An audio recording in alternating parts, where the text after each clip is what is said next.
All, this is Anjali और इस video में हम करेंगे डेटा फ्रेम्स को क्रिएट करने का एक और तरीका। सो वी ऑलरेडी डन कि हम डेटा फ्रेम्स नेस्टेड डिक्शनरी से कैसे क्रिएट करते हैं, नेस्टेड लिस्ट से कैसे क्रिएट करते हैं, और एक और तरीका है डेटा फ्रेम्स को क्रिएट करने का, that is with the help of series और नंपाई एरेज। सो अगर आपको इससे एक डेटा फ्रेम क्रिएट करना है तो आप कैसे करोगे? So we will do that in the lesson and it's very important for class 12th IP students, so watch it properly till the end क्योंकि ये आपको प्रोग्राम कोड करने के लिए भी आ सकता है और आपको आउटपुट क्वेश्चंस में भी आ सकता है। So let's see how do we code for this. Okay, last time हमने ये लिस्ट ली थी जिसकी हमने डेटा फ्रेम क्रिएट किया था, फाइन, नेस्टेड लिस्ट। बट अभी हम क्या करेंगे, we are going to create series of this list. So मुझे क्या करना है, टारगेट को एक नॉर्मल लिस्ट नहीं बनाना, एक सीरीज बनाना है। तो सीरीज बनाने के लिए क्या कर सकते हैं, हम लिख सकते हैं pd.series एंड pd.series लिखने के बाद मैंने ये वैल्यूज दे दी। सिमिलर वे यहाँ पे भी आपको इसको सीरीज बनाना है, so you can write series and put it in the round brackets. तो अब ये एक नॉर्मल लिस्ट नहीं रही, ये क्या बन गई है, सीरीज बन गई है। After creating the series I am going to create a dictionary. So मैंने यहाँ पर एक डिक्शनरी बनाई जिसका नाम दिया सेल्स। अब इसके अंदर मैंने लिखा टारगेट सेल्स एंड की वैल्यू में क्या कर दिया, सीरीज का नाम दे दिया। सो सीरीज का नाम है टारगेट। उसके बाद मैंने अगली की ली एक्चुअल सेल्स और वहां पे मैंने एक्चुअल वाली सीरीज का नाम दे दिया।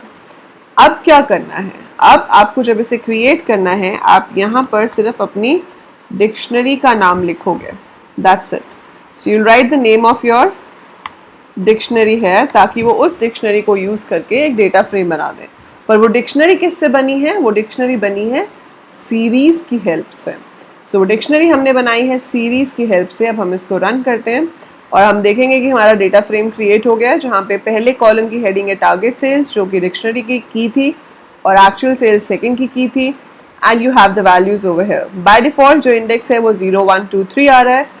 अगर आपने सीरीज में इंडेक्स दिए होते यहाँ पर, ठीक है, तो वो उसके अकॉर्डिंगली आते। जैसे कि मैंने यहाँ पे इंडेक्स दे दिया जोन 1 जोन 2, अब दो बार लिखना पड़ेगा मुझे, पहली सीरीज में भी दूसरी सीरीज में भी, तो इंडेक्स सेम हो। मेक श्योर कि दोनों सीरीज में सेम नंबर ऑफ एलिमेंट्स हो और सेम इंडेक्स हो, तभी वो उस इंडेक्स को ऑटोमेटिकली यहाँ पे ले लेगा। तो यहाँ पे जोन 1 जोन 2 ये सारे इंडेक्स हैं और इसको अगर मैं रन करती हूँ सो ऑटोमेटिकली आपके ये index zone 1 zone 2 zone 3 zone 4 आ जाएंगे, ठीक है।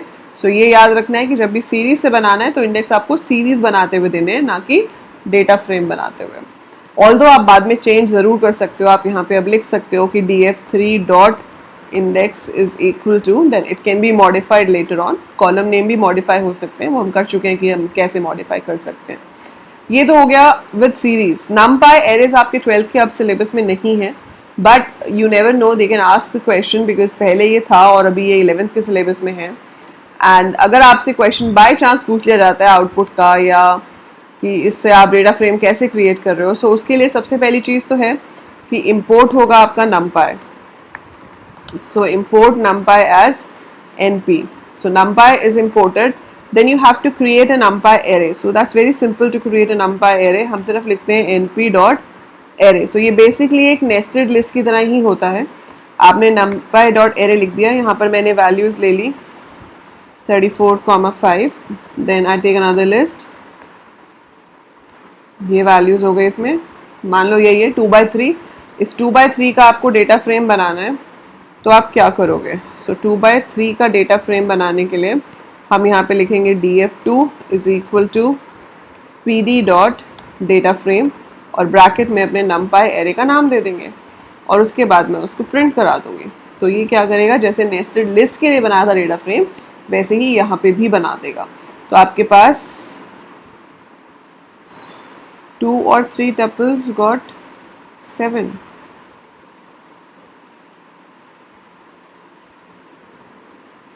Where did it get 7? Okay, यहाँ पे एक ब्रैकेट और आनी थी। This is nesting of list, so we have to show the outer bracket of the list as well. So आपके पास ये आ जाएगा। So ये आपको क्वेश्चन उसमें भी आ सकता है, find the errors। कई बार ऐसे होता है कि आपको कोड दिया होता है और आपको बोला होता है कि एरर देख के बताओ क्या है, सो यहाँ पर ये स्क्वायर ब्रैकेट मिसिंग थी which is marked for the outer bracket of the list, इसी के थ्रू आपकी नेस्टिंग होगी। सो ये आप यहाँ पर दोगे तो आपका ये ठीक हो गया। There are 2 rows 3 columns, so this is what is created over here. So that's how you can create a data frame with the help of a numpy array. बाकी इसमें कॉमा इंडेक्स देके मैं इंडेक्स दे सकती हूँ, comma columns देके मैं columns के नाम चेंज कर सकती हूँ, जैसे कि हमने पहले वाले लेसन्स में किया है। So that all can be done. For example आपके पास 3 कॉलम्स हैं तो आप यहाँ पे लिख सकते हो columns is equal to A B C and if you run this आपके कॉलम्स के नाम चेंज होके ABC हो जाएंगे। आपको इंडेक्स चेंज करना है तो आप वो भी चेंज कर सकते हो।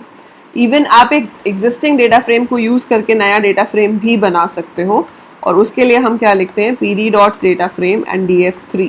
So df1 will exactly be the same thing जो आपके पास df3 में है। So we can create a new data frame using an existing data frame as well. So आप देख रहे हो ये सेम चीज़ आ गई df1 में, ये पहले df3 में थी, फिर ये df2 है और ये df1 है। So we have done कि एक डेटा फ्रेम कैसे क्रिएट हो सकता है एक दूसरे डेटा फ्रेम से, एक डेटा फ्रेम कैसे क्रिएट हो सकता है सीरीज से, और एक डेटा फ्रेम आप कैसे क्रिएट कर सकते हो with a numpy 2-dimensional array। 1D के साथ नहीं होगा क्योंकि data frames are 2-dimensional, so it will always be with a 2D array. So that is it for this video। अब हमने डेटा फ्रेम क्रिएट करने के सारे मेथड कर लिए हैं। नेक्स्ट वीडियो में हम डिस्कस करेंगे डेटा फ्रेम के क्या क्या इंपॉर्टेंट एट्रीब्यूट्स हैं जो आप यूज़ कर सकते हो, और वो एट्रीब्यूट्स आपको क्या वैल्यू रिटर्न करते हैं। So that would be again a very important topic from examination point of view, so don't miss that।